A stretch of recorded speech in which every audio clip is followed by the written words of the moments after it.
Маманың ашуланғанда айтатын сөзі. Айтпай ақ қойыңыз. 6 жылда бір нервісіне тиген шығарсың, айтсай. Айт. Айтпай ақ қойыңыз. Мынау, не, қандай сөз құлағым айтшы хотя бы. Микрофон мына жақта. Неге? Болмайды айтуға. Так, сенші. Білмеймін. Ашуланбады әлі. Сон Құдай көрсетпесін саған. Сен айтпайсың ба? Айтпайым. Бауыржан, неше жыл болды үйленгеніңе Қарлығашқа? 30-дан асып кетті, 35 жыл примерно. 35 жылда бір нервісіне тиген шығарсың, ашуланғанда айтатын сөзі.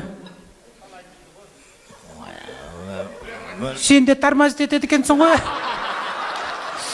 Қарлығаштың алдында сен де, жұрттар сен алдында дірілдесе, сен Қарлығаштың алдында дірілдейді екенсің ғой. Ошын пациенттер түсініп аңдар. Кім-кімнің алдында мандыраш ұстайтын. Айтсы, қандай сөз айтады ашуланғанда? Жоқ, маған ғой ашыламайды ғой, балаларына епті паймайды дейді.